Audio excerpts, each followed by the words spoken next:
Shalom 7 டே சேலஞ்சுக்கு உங்கள் எல்லாரையும் ஆண்டவர் இயேசுவின் நாமத்தினால் அன்போடு கூட வாழ்த்தி வரவேற்கிறேன். இந்த வாரத்தில் கர்த்தர் படைத்த விண்வெளிக்காக அவரை நம்ம துதிச்சிட்டு வரோம். விசேஷமாக இன்னைக்கு சந்திரனுக்காக அப்பாவை துதிக்க போகிறோம். அழகான சந்திரனை பார்க்கும்பொழுது என்னைக்காவது அதை படைத்த படைப்பாளியாகிய ஆண்டவரை நீங்கள் துதிச்சிருக்கீங்களா, புகழ்ந்திருக்கிறீங்களா? இன்னைக்கு நாம் அதை செய்ய போகிறோம். எல்லாரும் ஆயத்தமாக இருக்கிறீங்களா?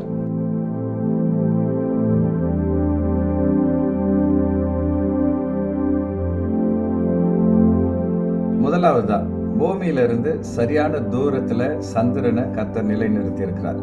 அதாவது 3,84,400 கிலோமீட்டர் தூரத்துல சந்திரனை கர்த்தர் நிலைநிறுத்தி இருக்கிறார். உங்களுக்கு தெரியும், பூமி ஒரு சில டிகிரி சாய்ந்து இருக்கிறது. இதனால தான் பருவ காலங்கள் உருவாகிறது. ஸோ இதற்கு சந்திரனுடைய ஈர்ப்பு விசையும் உதவி செய்கிறதாக விஞ்ஞானிகள் சொல்கிறார்கள். ஆகவே கண்களை மூடி கர்த்தரை நம்ம துதிப்போம். ஆண்டவரே, பூமிக்கும் சந்திரனுக்கும் எவ்வளவு தூரம் இடைவெளி இருக்கணும்னு சொல்லி துல்லியமாக கணக்கிட்டு அந்த டிஸ்டன்ஸில் சந்திரனை நிலைநிறுத்தி பூமியில பருவநிலைகள் உண்டாவதற்கு நீங்க சந்திரனை பயன்படுத்துவதற்காக உம்மை துதிக்கிறோம். உம்முடைய அனந்த ஞானத்தை நினைத்து உள்ளத்தின் ஆழத்திலிருந்து உம்மை நாங்கள் புகழ்கிறோம். இப்படிப்பட்ட அருமையான சிருஷ்டிகரை அப்பா நாங்கள் மனதார வாழ்த்துகிறோம், வணங்குகிறோம். இரண்டாவதா, உங்களுக்கு ஒரு விஷயம் தெரியுமா? அதாவது சமுத்திரத்துல அலைகள் உருவாகுது இல்லையா, அதை நிர்வாகம் பண்றது சந்திரன் தானா. பூமியை விட 1/6 குறைவான ஈர்ப்பு விசை சந்திரனுக்கு இருக்கிறது. இந்த ஈர்ப்பு விசையை பயன்படுத்தி அலைகளை இந்த சந்திரன் நிர்வகிக்கிறது. கண்களை மூடி இதற்காக அப்பாவை ஸ்தோத்திரம் பண்ணுவோம். ஆண்டவரே, நீர் சந்திரனிலும் ஈர்ப்பு விசையை வைத்திருக்கிறீங்க. பூமியை விட 1/6 ஆண்டவரே குறைவான இந்த ஈர்ப்பு விசை நிமித்தம் இது சமுத்திரத்தை நிர்வகித்து அதில் இருக்கிற அலைகளை கட்டுப்படுத்துவதற்காக உம்மை நாங்கள் துதிக்கிறோம். ஆண்டவரே, நீர் எவ்வளவு ஆச்சரியமாக அண்ட சராசரங்களை படைத்து அருமையாக ஆண்டவரே அவைகளை மனிதனுக்கு உதவியாக வைத்திருப்பதற்காக உம்மை துதிக்கிறோம். இந்த அலைகள் மூலமாக பூமியை நீர் சுத்தப்படுத்துவதற்காக உம்மை நாங்கள் மகிமைப்படுத்துகிறோம்.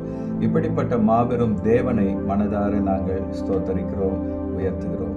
மூணாவதா, சந்திரனை நாட்காட்டியாகவும் கர்த்தர் வைத்திருக்கிறார். பொதுவாக நம்முடைய இந்தியாவில் நம்ம சூரியனை மையமாக வைத்து நாட்களை கணக்கிடுகிறோம்.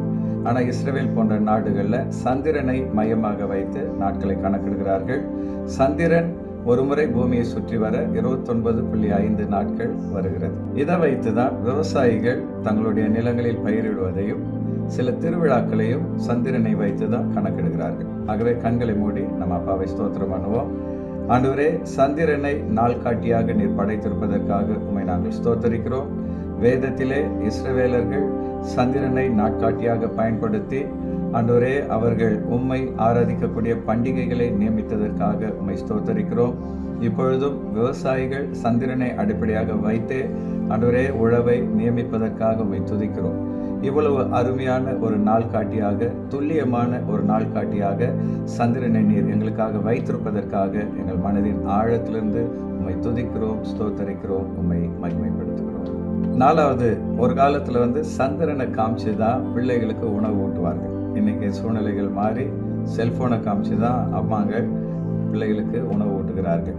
ஆனால் இந்த செல்போன் வருவதற்கு முன்பு சந்திரன் தான் குழந்தைகளுக்கு உணவு ஊட்ட ஒரு கருவியாக இருந்தது.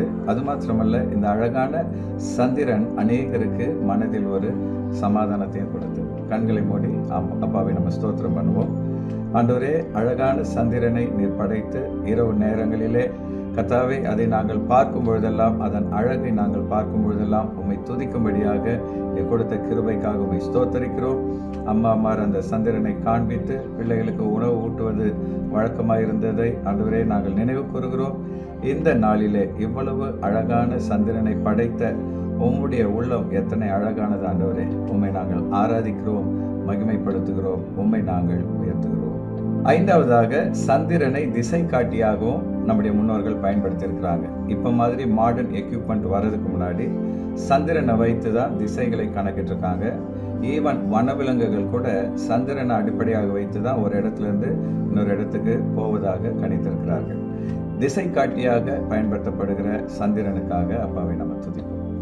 ஆண்டவரே, அப்பா, எங்கள் முன்னோர்கள் சந்திரனை வைத்து திசைகளை அறிந்ததற்காக இரவு நேரங்களில் தங்கள் பிரயாணங்களிலே எந்த திசையில் போக வேண்டும் என்று அவர்கள் யூகித்து சென்றதற்காக உம்மை துதிக்கிறோம். அதே போலவே இன்றைக்கும் வனவிலங்குகள் ஒரு இடத்திலிருந்து இன்னொரு இடத்திற்கு போகும் பொழுது சந்திரனை அடிப்படையாக வைத்து தங்கள் திசைகளை தீர்மானிக்கிறதை அறிவியல் ஆராய்ச்சியாளர்கள் சொல்லும் பொழுது நாங்கள் ஆச்சரியப்படுகிறோம். இவ்வளவு அருமையாக ஒரு திசை காட்டியாக சந்திரனை எங்களுக்காக நீர் படைத்திருப்பதற்காக மனதார உம்மை நாங்கள் துதிக்கிறோம். இந்த அருமையான படைப்புக்காக அதை படைத்த படைப்பாளியாக உம்மை நாங்கள் புகழ்கிறோம், மகிமைப்படுத்துகிறோம், உம்மை உயர்த்துகிறோம். ஆறாவதா ஒரு விஷயத்துக்காக அப்பாவை நம்ம துதிக்கணும். அதாவது இந்த உலகம் உண்டானதுலேருந்து எல்லாமே மாறிட்டு வருது. மனுஷன் மாறுறான், சூழ்நிலைகள் மாறுது. ஆனால் சந்திரனுடைய சுழற்சி மாத்திரம் மாறல, துல்லியமாக அது சுழன்று கொண்டு இருக்கிறது. இவ்வளவு பெரிய இந்த அண்ட சராசரங்களை இவ்வளவு துல்லியமாக கர்த்தர் நிர்வகிப்பதற்காக பல ஆயிரம் வருடங்களாக சந்திரன் ஒரு நொடி கூட முன்ன பின்ன மாறாமல் துல்லியமாக சுழல்வதற்காக, அது அமாவாசையும் பௌர்ணமியும் துல்லியமாக உருவாக்குவதற்காக அப்பாவை நாம் துதிப்போம். ஆண்டவரே, அப்பா, இந்த உலகத்தில் மனிதன் உருவாக்குகிற கம்ப்யூட்டர் கூட சில நேரத்தில் ரிப்பேர் ஆகிடுதுப்பா. அந்த கடிகாரங்கள் சில நேரங்களில் ரிப்பேர் ஆகிடுது. ஆனால் நீர் படைத்த இந்த சந்திரன் உலகம் உண்டானது முதல் இந்த நாள் வரை துல்லியமாக சுழல்வதற்காக உம்மை ஸ்தோத்தரிக்கிறோம். சரியான நேரத்தில் அமாவாசையும் பௌர்ணமியும் அது உருவாக்குவதற்காக உம்மை நாங்கள் துதிக்கிறோம். கர்த்தாவே, இவ்வளவு துல்லியமாக இந்த சந்திரனை படைத்த நீர் எத்தனை ஞானம் உள்ள தேவன்.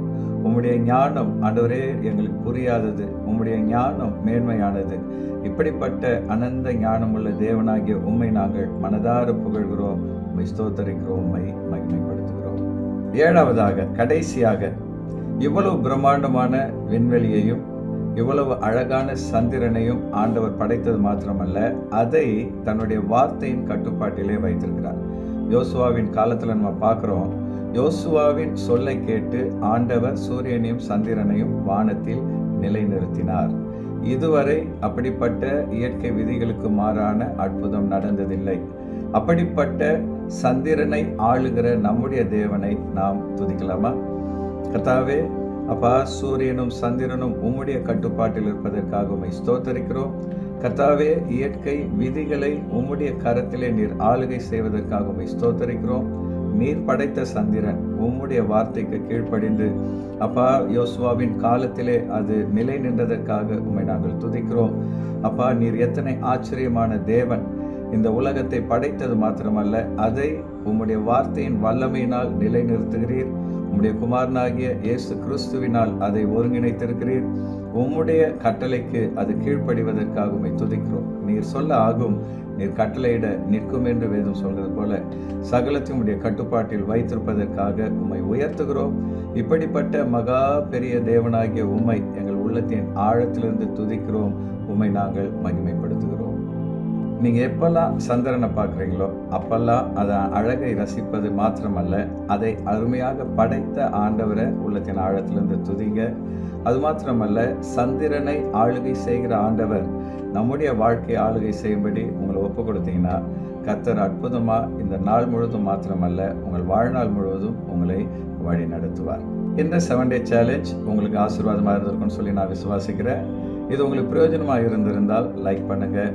இன்னைக்கு சொல்லப்பட்ட குறிப்புகளில் உங்களுக்கு ரொம்ப பிடிச்ச குறிப்பு எதுன்னு சொல்லி கமெண்ட் பண்ணுங்கள். இது மற்றவங்களுக்கு ஆசீர்வாதமாக இருக்கும்னு நீங்கள் நினச்சிங்கன்னா அவங்களுக்கு இதை ஃபார்வர்ட் பண்ணுங்கள். ஆண்டவர் நிச்சயமாக உங்களை ஆசீர்வதிப்பார். தேங்க்யூ ஃபார் வாட்சிங் அண்ட் காட் பிளஸ் யூ.